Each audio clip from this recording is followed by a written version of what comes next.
Okay, we're going to talk about the single leg active bridge. So an active bridge is starting in this position, you're going to lift your pelvis up and then back down towards the ground.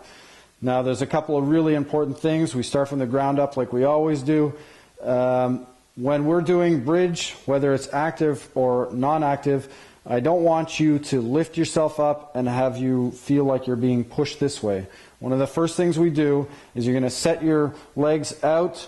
And because we're doing this one leg at a time, you can lift the other leg. It doesn't really matter where it is, whether it's a couple inches off the ground or if you find that too hard, if you want to bring it back and make it a little bit easier for you, that's fine.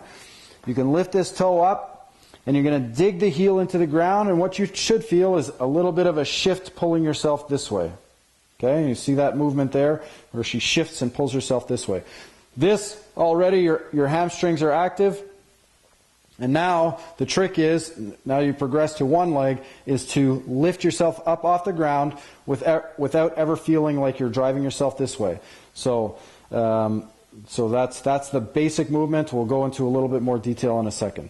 So now that you have your base set, then like we always do with all of our exercises, you're going to set your neutral spine. So even with this exercise, it can be very difficult to monitor your neutral spine with this exercise, so you really have to pay attention a lot.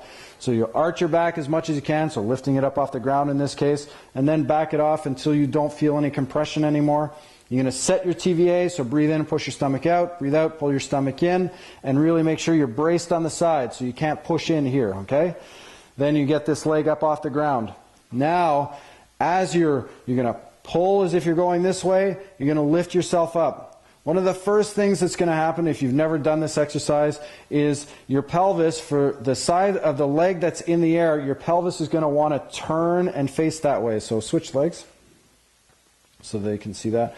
As you lift up, for a lot of people, you'll see this severe turn like this because now this side is unsupported. You got to use your abs and your glutes to straighten out your pelvis. A trick we use, just relax for 1 second.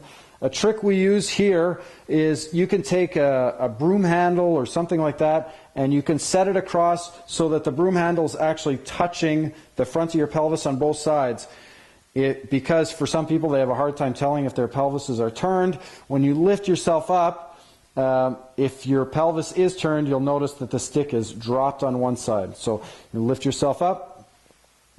So if you're dropped like this, you're going to see the stick is down on the ground here and way up in the air there. You keep it connected to you. You straighten out until the stick looks parallel to the ground, and then you drop yourself back down to the ground, just touch, and then come back up. And constantly monitor that you're not pushing yourself this way. So you're using your hamstrings to draw yourself this way. Okay? This is a really, really hamstring intensive exercise for a lot of people. Okay?